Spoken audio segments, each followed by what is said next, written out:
Congressman Latimer. Oh, God. I haven't seen George in a long time. You brought up the big one. While George is coming up, we also have a recognition certificate from Senator Schumer. Oh, wow.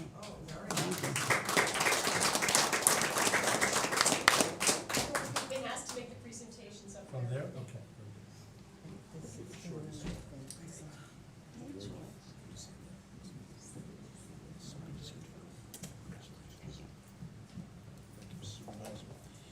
It's always very obvious as to which level of government is doing the best. I always make this notation in moments like this. In a second, the Board of Legislators has a beautiful framed proclamation from the county, my alma mater. The feds, on the other hand. And even at that, I had to sneak it past 1600 Pennsylvania Avenue. No comment. I'm not. Doge, you gotta pass Doge. I'm not going to take the time to read all the words because we all have wonderful words that describe your wonderful life and your deeds. Just suffice to say, join Monroe, Rick, and Yadis and I for breakfast one morning, and we'll tell you in person. Okay. Great job, darling. Thanks, George. Thank you very Appreciate Steve, you wanna come up and say a few words? Assemblyman Steve Ellis.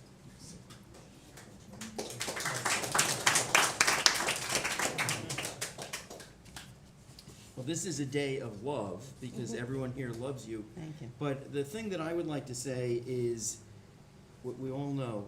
Joan Feinstein is an extraordinary public servant.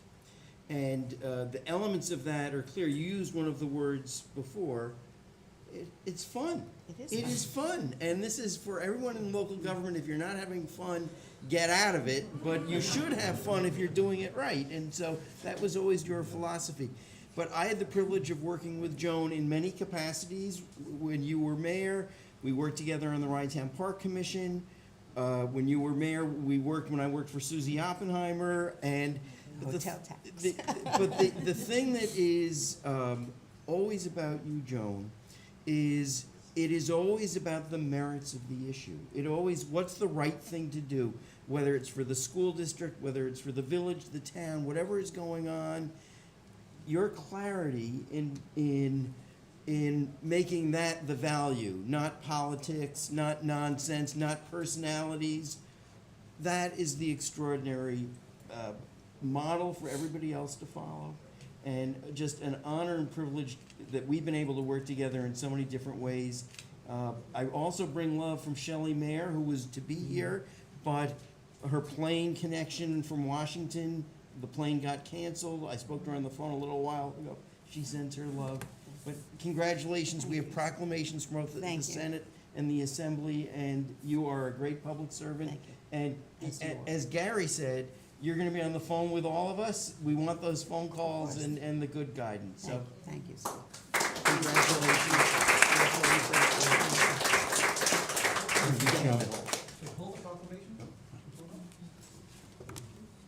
So you got Gary to kneel down a little in your photograph, and it was like Yeah, everyone was here, saying, I'm gonna got meet you. Gary to yield a little. It was like an achievement. So.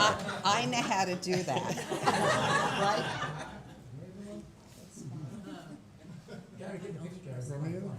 Kneel down.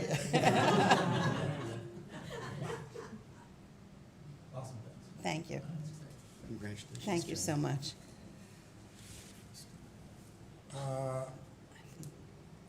Nancy Nancy. Barr, our county legislator.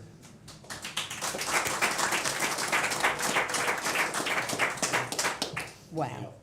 With the big one. The big one. Now you know where our county tax dollars go. We're just using up the last ones and then, I've already been told. Joan, we've heard exceptional, extraordinary words to describe you. I had in mind remarkable. I mean, there's not enough superlatives. And I just want to say that when I first arrived to Rybrook, it was 1996. So I was like the next Next generation. And You're young. and while I can't say for sure, I'm pretty sure we didn't have a lot of female representation at all levels of government, including on the Board of Education. Correct. And today, We do. we do.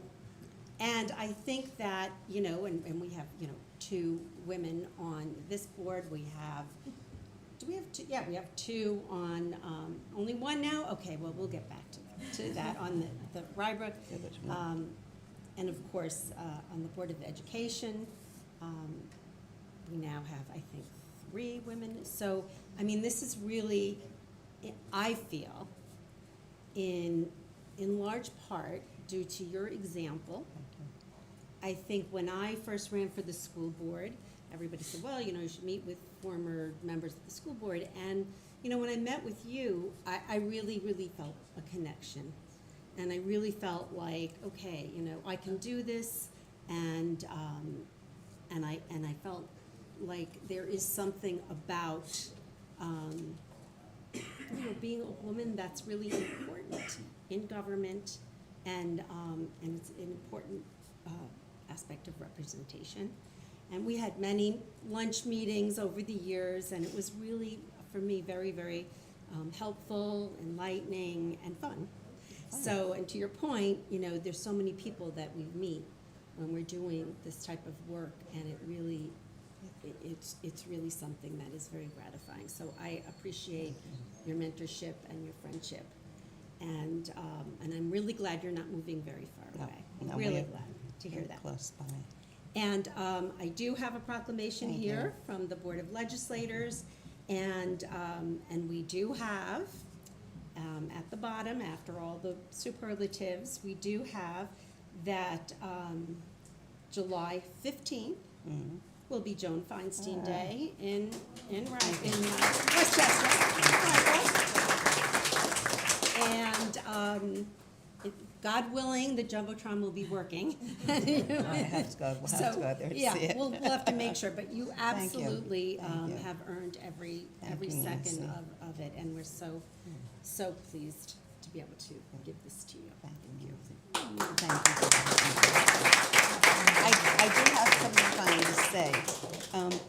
When you've lived in a house for 44 years, you accumulate a lot of stuff, especially if you don't purge.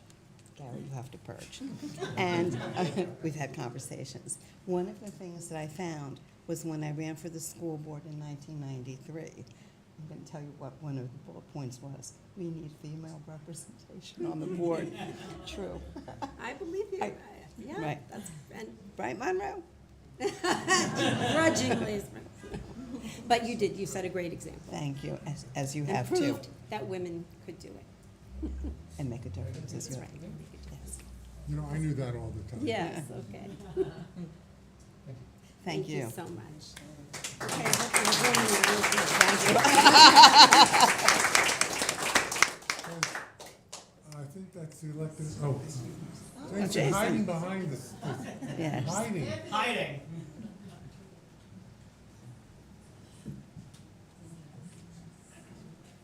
All right. Well, since Gary didn't introduce me, I'll introduce myself. Oh, Jason Kine, Mayor of Rybrook. So unlike some of the other people who have spoken already, I never had the chance to serve on a board No. with Joan. So we never served on a board together. But when I moved back in, so I first moved to the village of Rybrook in 1976. I was 1. And I think Joan knew me not too long after that. And then when I moved back, I joined the sustainability committee in the village of Rybrook. And so I did have the pleasure of presenting to the village board. And I think I was told no quite a few times by the village board. We wanted to do a Perhaps. leaf blower, a gas-powered leaf blower ban. We looked at plastic bags, and every time I came with something from the sustainability committee, it was no. So I think I also was inspired to then move on to village board. And change things. And you know, Joan and Paul at the time and others who were serving on the village board convinced me to run for village board, to run as a trustee. And it's something I'm very happy that I did. I'm really proud to be able to serve my community the way that Joan has as mayor and the way Paul has, and we have other trustees as well, Don and Susan, and I think that's it. I didn't see anyone else. But you know, this was something that really, like you've said, I really felt I take a lot of pleasure out of, just from the sense of being able to give back to the community. And I remember presenting in front of you as the mayor and seeing what it was like to really be a mayor, to be someone up there sitting in front of people presenting and having to make those decisions. And I remember one meeting I was at when it was a split board. And it was a split board, and you were the last vote. You cast the last vote, and you said, well, that's why I'm the last vote as the mayor, because you're casting the last vote to decide which way the village goes. And so on behalf of the Village of Rybrook, I just want to say thank you for everything you've done for the village. And it's listed on here, like Gary said. I'm not going to go through it all, because it would take me 10 minutes to go through the number of boards that Joan has served on in service of her community. And so, you know, just thank you for everything that you've contributed and everything that you've done. You've really changed the village and how people look at the village and what happens. I mean, we're still going off of the master plan. That was the comprehensive plan, sorry. Time to dust it off. Time to dust it off, but we're still Yeah. using that Yeah. in Yeah. the village, and that was your leadership that brought that forward. So I just want to say thank you for everything you've done, and on behalf of the Board of Trustees, on behalf of all the residents of Rybrook, just thank you. Thank you. And I guess, do I have to do a picture also? Oh, no picture. Oh, Debbie's got the picture.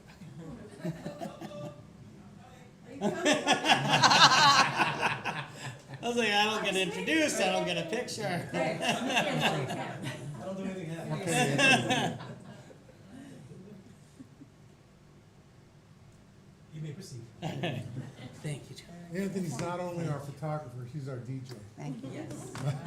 And sound engineer. And sound engineer. Wow, what swag. At this point, would anybody else like to say a few words? You're welcome to come up. You don't have to be an elected official. Mr. Bradbury, you don't have to be an elected official. I'm gonna say one thing before Chris comes up. I don't want to single everyone out. I've served with so many of you on different boards, and I want to thank you for being here this evening and for all the service that you've provided. There's so many of you here. And I'm overwhelmed, you know. It's been a long time since I was mayor, and I've been quietly doing my thing, and this is overwhelming, Gary. So I thank you for orchestrating this. It's really very heartening, especially through all these years together. So Chris, I'm going to say Chris. hi. Chris, So Joan and I met in 2004, right? 2004. When Joan joined the board, really not having known each other really well at that Not point. at all, And- and you were nervous. Tell the story. Should we tell the story? Well, first, when I was hired Where's- first, I was hired by a board, but then the next mayor that came in was on the board that hired me. So it was a very easy transition. That was when we went to Larry Rand. So it was a very easy And- transition. and Rick- They both and hired. Rick Busen, who's and there. Rick as well, yep. And then, so Joan came in, but it was just so smooth. I mean, Yes. we came in and we were instantly colleagues, friends. She was my boss, but also a mentor. She's somebody that was just the best listener. I mean, just could listen to anybody, and that was felt by all the employees in the village. You know, everyone talks about, public service and how important that is to give back in your community. And Joan's family instilled that with her, your parents, right? Instilled that in her growing up, how important public service is. But she took it to another level. And the level I think that she took it to was great leaders really care. And that's Joan. Joan cared about the decisions she made. She knew that she had to make tough decisions that would sometimes help people, some decisions that wouldn't be popular, but she was willing to make those decisions, but always really thought about the impacts of those decisions. It was, how that's going to impact our residents. That could impact our employees. That could impact the business owners in the community, and in a positive way, or perhaps something that could be very difficult for people. But she did what she felt was best for the community, but she always did it in such a caring way. She really cared about those impacts. It's about those people connections. And that's what Joan always had in mind whenever she made those decisions. And we've been friends ever since Ever we started. 2000, we or still 22 years. 22 22 years. We've grown up together. We have, and I know you're not going far, but No. you know, I'm still. I know. I wish Yeah. you were still in Rybrook, but we're happy to see you go to your Well, next stage. As I said about 15 years ago, we need varied housing stock. We're working on it, right? So Jason, keep working Jason, on Don, it. Susan, we're working on I it. wanted to be So, the first resident. thank you for your public service, you. but thank you for being a mentor. Thank you for being a friend, not just to me, but all the employees and to so many people in the village. you. So Thank thank you. you. Thank you, guys. Before, You don't want to talk to me, but that's okay. Quick picture. Here we go. Gary, pay attention. Thank you. Smile. Very good. before I go down or where? You have one more Okay, speaker. well, I do. I have to single out two people that I have not. This could not be possible, all the years of community service and all the hours that I spent away from 6 Robbins Roost, where we live, at least will for the next 2.5 weeks. If it wasn't for the support of my husband, Paul, we've been married almost 54 years. And our son Ross, I was pregnant with him when we moved here 44 years ago. I've given away your age. They are my rocks. I couldn't have done it without them. They have been there in supporting me in all of my endeavors. When I was younger and running for the school board, we didn't have the internet. We knocked on doors. Ross was a toddler. He would go with me. Paul would do that. We did so many things, had so many meetings at our house. And I think if I didn't have the support of them, I could not have done everything that I have. So I love you both so much. I call them my rocks for so many, and they know the reason why. I love you so much. Get a I picture. feel like my comments are an anticlimax after that. Debbie Reiser, our town administrator. And I have to say that Joan Feinstein, we met in this very In building, this very building, downstairs, upstairs. right by the mantelpiece. I know exactly, yeah, exactly, I remember You that. had just finished your term as mayor, or you were just about to. And it's possible that Gary Zuckerman sent me after you, it's possible. And I was able to recruit you to the board of the League of Women Voters. True. And you joined a committee of servants who created a really wonderful ongoing organization to serve our community, who cared about politics, cared about public engagement, could not care less whose party belonged to what. We worked together, we had a fabulous time. And in working with you, excellence was always the standard, and leadership was always the standard. And you have been a role model for me and an inspiration, Thank you, and witness all the thank people you. that are here. And really, to be on the League of Women Voters board was just terrific. Debbie really resurrected the league as we know it today. And it was so much fun to work with you and to all of my fellow board members. Why from don't the you League of- stand? Board, The League of Women Voters. League of Women Voters, just stand up. All of you.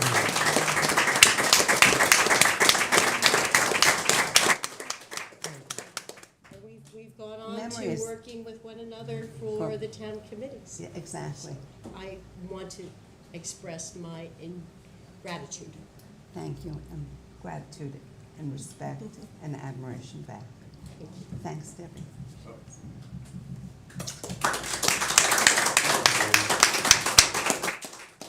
Paul Rosenberg. Oh, picture. A picture. I thought there was a picture. Actually, no, that was a hugging kiss. That was good. That was Okay. good. Debbie. Go a little photograph. Okay, you're up. Thank you, Debbie. You're up. You know, coming into being mayor right after Joan was very, very difficult. There were huge shoes to fill after we had that. I'm only a size 6. After we had that peaceful transfer of power. She handed me the nuclear codes and said goodbye. You know, in all seriousness, Joan and I started out as opponents many years ago. Yeah. And then we served together under Larry Rand. And then I served as deputy mayor when Joan was mayor. And Joan always imparted on me, you need to be a visionary in that role.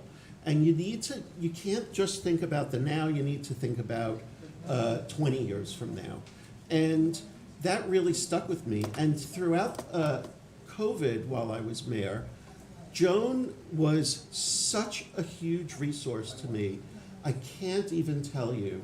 You know, I would call Joan and I'd go, oh, I'm thinking about doing this, I'm thinking about doing that, and to bounce things off of her.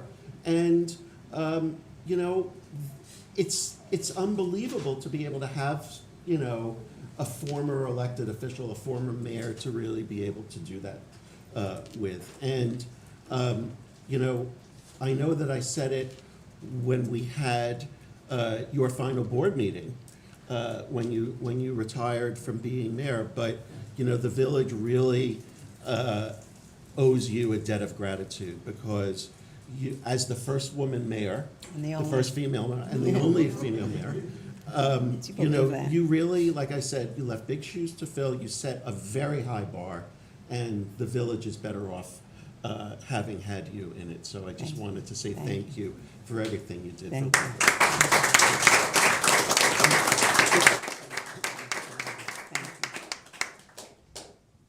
Is there anyone else who would like to speak? I see a finger pointing somewhere.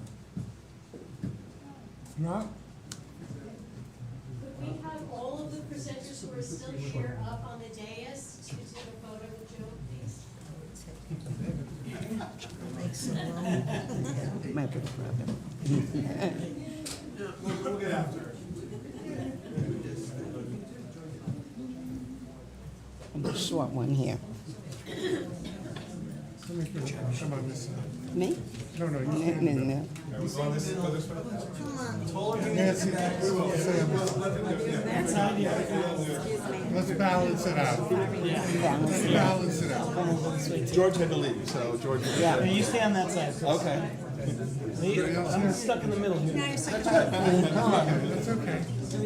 But fly here. Good. I know, like the three tenors, right?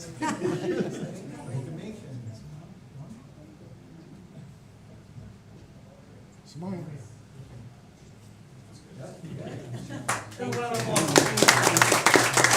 Thank you. I don't think I could. Where are you moving to? Some Greenwich? My place, no.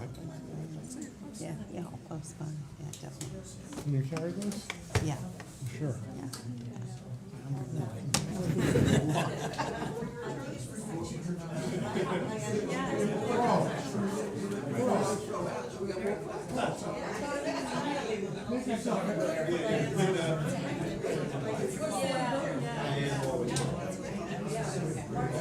Your chair back. Thank you. You're welcome.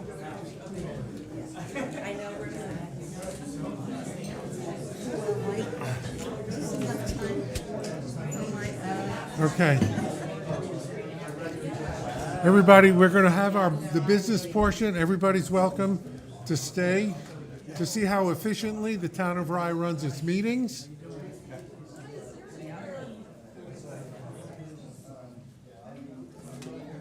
Our first business item is the adoption of the minutes of June 11th, 2026.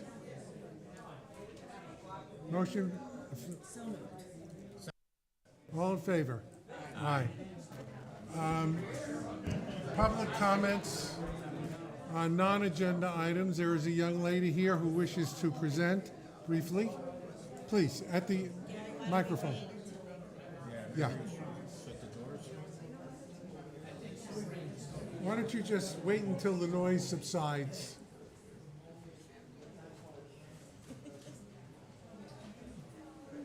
Introduce yourself, your name, affiliation. Magdalene Ortiz, and do you hear me? Can you hear me? Yes? Yes. Okay, good, just making sure. And I just want to say thank you so much for allowing me to speak to you all. I come to you with something that's really important for me, and I'm also very passionate about it. It may seem very minute, But it's something that's really going to be very good, not just for you, but also for our kids. And it's something that I have not seen out there. I've actually had my second installation tomorrow, and in August there'll be a third one. So what I come to you with is a program that really has been looked at with an eye that looks at every single ingredient in these products. So there's no harsh chemicals that's going to go ahead and tackle and mess up your system. I went to Rye Brook Beach, and I was like, oh, why don't we have this program over here? But to be honest with you, sitting with you here, I think it could be much more than that. And it's not out there. So what I'm proposing to you is something that tells me right on my phone. And if you truly care about your health, not only for you, but also for your kids, because there are harsh ingredients in there that is messing up our system, that's giving us anxiety, giving us diabetes, all these sorts of things, giving us inflammation. If you truly care, this could be something for the town of Rye. What this is a vending machine service that offers people clean and healthy snacks and beverages. I haven't seen one out there. My daughter went to college, and I saw her, and I was like, oh, I was getting her rid of anxiety, getting her rid of depression, and here she goes to college, and she's getting this. And I'm like, oh, she's going to get all of it back again. So if there's someone that you know that is suffering from that, they're probably consuming these ingredients, these snacks, these beverages. So I pass the baton on to you. If you have a little care in you, that you want to kind of make a difference. Because unless you're going to Whole Foods, where is the clean and healthy snacks around here? Thank you. All right, thank you. I know that Vic referred you to us. Yes. So I think he's the one to talk to about it and Okay. to look into what the program would be and if it would be a fit for either Rye Town Park. It's not Rye Brook Park, it's Rye Town Park. Right, I'm sorry. And Crawford Park. So Yes, sorry. thank you very much. Thank you very much. And it could be something, opportunity for something else, not just that. If there's something that's sparks in you, that could be an opportunity for somewhere else, maybe a school, because that's what it originally was. Please let me know. Thank you. Are you giving this to me? We did consider that vending machine with healthy snacks, so, We did. yes, we did. We spoke We about actually it. had it at the concession stand. We had all healthy snacks in there. We had the concession stand. All right, well, we could look into it. I don't know if it doesn't work if nobody uses it. That's the problem. Yes. All right, let's move on. Our first resolution is setting a date for a public hearing for local law number 2 of 2026, entitled Alternative Veterans Exemptions under the Real Property Law for Seriously Disabled Veterans. This is a law that was recently passed by the state legislature to make additional exemptions for seriously disabled veterans. In order for us to consider it, we have to first have a public hearing and then pass a local law. Is to set the public hearing for August 20th, 2026. May I have a motion and a second? So moved. I'll second. All in favor? Aye. Our third resolution is to award ELQ a contract to conduct bridge repairs to the Otter Creek Bridge. This one, you all received a memo regarding this. The Otter Creek Bridge is the subject of a nearly $5 million grant from the state of New York under the Bridge New York program. We're about to go out to bid, so I had great personal hesitation to go forward with this because a couple of months ago, the State Department of Transportation issued a red flag for the bridge, meaning that it could possibly be closed. The amount, we had ELQ, our engineer, look into it and design a repair and we put it out to bid. We only needed 3 bids. Didn't have to go to public bidding because it was under $35,000. And the winning bid is $26,357 from ELQ.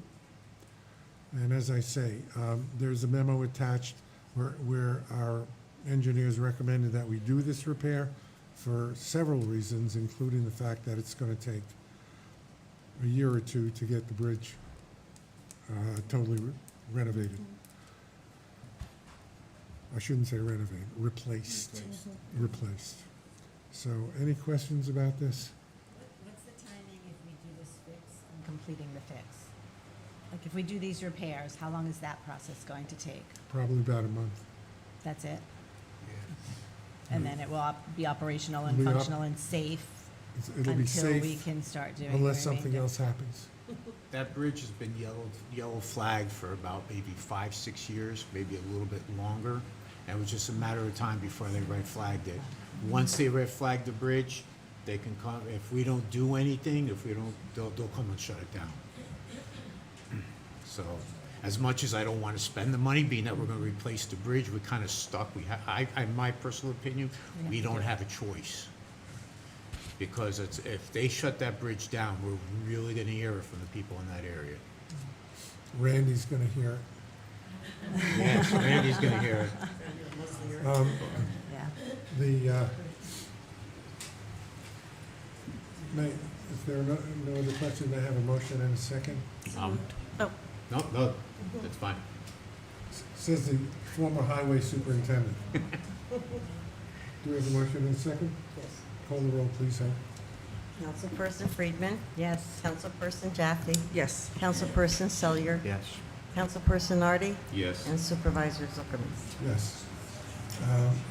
Resolution to authorize taxpayers paying, I don't know if the right word is authorize. Resolution to authorize taxpayers who pay in cash to pay exact change. In other words, the receiver's office can, because of the dearth of pennies, the receiver's office can no longer accept other than exact payment. Whether it's obviously if it's a check or a credit card, that's not a problem. But we have many people who pay in cash, and the receiver's office is no longer able to make change. So this resolution would basically direct people to pay, who pay in cash, to pay with exact change. The resolved is anyone paying their real property taxes in cash must pay the exact amount of the tax bill to the 100th of a dollar, and the town receiver shall not accept a different amount. Any questions? Mo? Sorry, no, Dominic came up during EcoFest to talk at large about paying his taxes always in cash and always specifically to her. So I didn't realize that many people still did so. Yes, in fact, we've often have tax payments in cash in excess of $10,000. Am I One correct? taxpayer. Yes. So, and if there are no other questions, motion and a second? So moved? Second. Please call the roll. Councilperson Friedman? Yes. Councilperson Jaffe? Yes. Councilperson Selyer? Yes. Councilperson Nardi? Yes. And Supervisor Zuckerman? Yes. Our last resolution is to authorize the purchase of a new electric lawnmower, much to Tommy's chagrin. Basically, as everybody knows, the town has gone green in all of its lawn equipment and hopefully everything else. One of our lawnmowers has come to the end of its life, and it would cost over $12,000 to repair it, and it would still be a first-generation lawnmower, which cannot be charged on our supercharger. So the recommendation is to buy a new lawnmower with a 5-year warranty that can use the supercharger, and that That cost is $18,999. I think it's on sale, right, Vic? Is it? Right, okay, thank you. Any questions other than from Tommy, who doesn't want anything electric? Right. I- Is the supercharger the one where we charge the truck on? Is that what you're talking Yes. about? Yes. Oh, so, Yeah. Make the motion, Tommy. No. You can vote. Oh, you have a question, go on. Oh, I have a question, which is that, given that this is able to be used on its charge for a much longer period of time, if and when our second first-generation machine breaks and goes down, is this newer machine going to be sufficient to handle the entire load, or are we gonna have to buy yet another machine after that? We may have to buy another, that's a question for Mr. Federico. I would imagine if we have two, we're gonna need two. Because Well, we're but using this them one- across But parks. this one doesn't, but this one doesn't take as long to charge, and it's operational for several hours more 3 hours on more. it. Yeah, that's correct. Well, 3 hours more is a lot, when we're Well, talking it about. depends. It depends, I would think. It's a full workday. Yeah. Right, so I guess that's just my question, is given that this newer model should be able to last longer and Yes. provide more operational efficiency, Yeah. when the second machine, if and when, since it's in the same life cycle as the first one that now is no longer working, when that one goes, is one machine going to be sufficient, or are we going to then need to buy yet another one? I don't know if one machine will ever be sufficient with the amount of grass there is to Okay.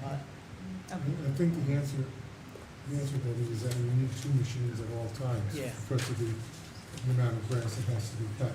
So I think we can foresee that in the future, we need a second machine.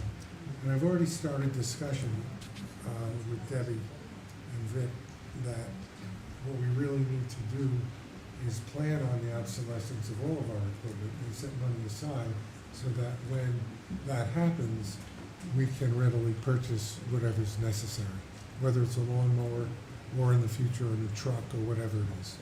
And that was my next question, relating to this expenditure and all of them, is that, for me, as a board member, I feel like we get these requests individually, right? Each agenda, we have more items on the agenda, and it would be really helpful for me to understand on a regular basis for every expenditure that we're asked to vote on, whether or not it was included in the budget. If it was, whether it's included at the amount that we're asked to vote on, or whether it's at a different amount. And if it's not, if we can keep track on that really on an ongoing basis, meeting to meeting, so that we know how much we're approving that's above and beyond the budget. And I recognize that, hopefully we have contingencies in the budget to handle these types of unexpected expenses that come in. But it would just be helpful to kind of keep track of, over time, rather than having to go back and dig through all of the meeting minutes to see what we've been approving. Just to have an idea above and beyond budget, these are all the things. And then, if we find that we're approving a lot of the expenses above and beyond the budget, what's gonna give in the budget? What are we replacing, or what are we saying, we'll hold off on this because we need to spend the money here? We try to have the foresight. I think this is relatively unexpected. Understood. I Yeah. understand. I'm just saying, for me, that would be really helpful to No. put these No, that's an decisions. excellent point. To put these in context, because I feel that I'm asked to vote on things, and I'd like to have the context of, this was a budgeted item, it wasn't a budgeted item, but we had this much in contingency in the event that something would break down, or, you know what, it's not budgeted, we have to pay for this, but we're gonna hold off on spending money on something else this year that we put in the budget, but we don't really need, it's not as critical, and that can wait until the upcoming year. So I just would find that very helpful before I'm asked to vote on something. This is the more reason why we need that Butler building, because we're keeping these cars, these vehicles in cold storage areas, which damages the batteries. We need a warm place to keep, if we're gonna go all electric, that everybody's dying to do, we need a warm shelter for these vehicles and equipment. Because the longer that they're in cold storage, the shorter the lifespan of the batteries. And like Joan, it's 20 years, we're thinking down the line because everybody wants all electric. And I have a question is, what happens with the old batteries? What do they do with those old lithium batteries? Where do they go?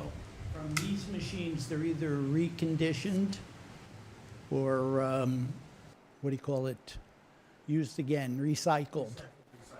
Yep. If we were to get a reconditioned battery, it's what, $12,000? You're only guaranteed, And there's no there is no warranty on guarantee. it. No, There's no you're warranty. not gonna get that. No, the I fact, see. look, the fact is that we're not getting reconditioned batteries. Yeah, I know that. Our batteries will be reconditioned by others and sold to Yeah. others, not to us. But the Yes. newer machines, batteries, the second generation to now, it's the same battery. Okay.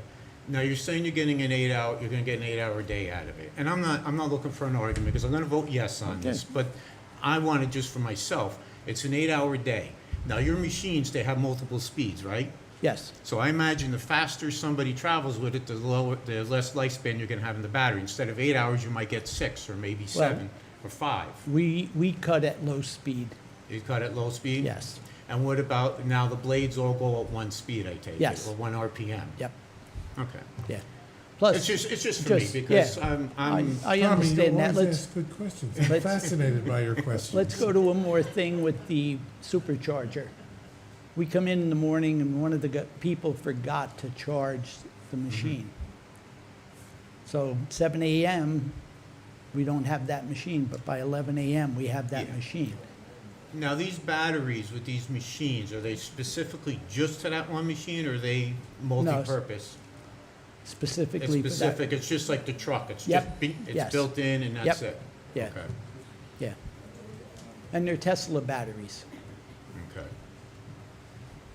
So Still you- battery. Okay, I'm So, done. Debbie, you and I had a conversation regarding, were these funds budgeted for? And Vic and I discussed it, he provided a recommendation to me. There were several items on his capital projects list that were discussed at the budget workshop and provided for. And either one of them could swap out and be delayed until the next budget year. So there are, the one was replacing the flat roof out here, which we understand is, it will be time soon, but it doesn't have to be done now.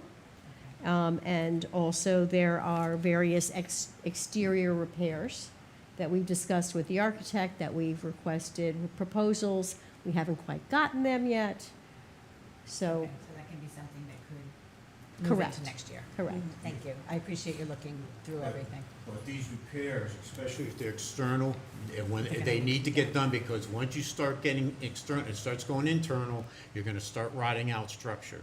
So you need to take care of whatever's external, it's gotta be taken care of right away. I would also imagine that you said a significant more than $18,000 or $19,000 if we're talking about a roof or, Well- external repairs is probably significantly more than what we're paying for the lawnmower. Some of them are small, some of them are large.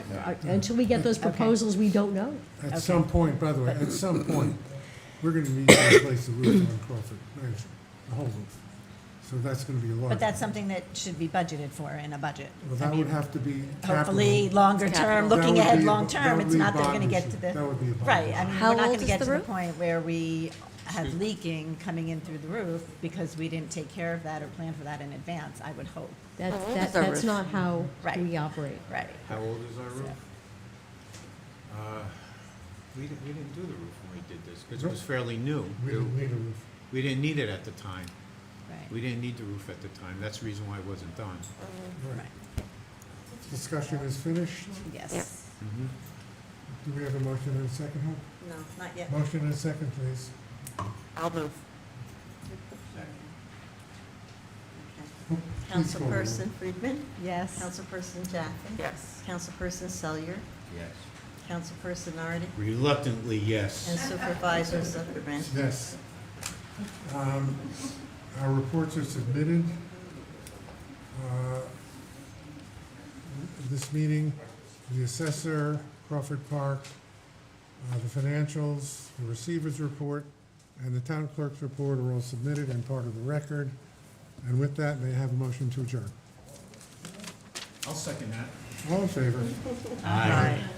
Meeting is adjourned. Our next meeting is August 8th. August 20th. August 20th, sorry, not August 8th. Let us- Yes. let us adjourn Wrong day. for the Today is the reception. 8th.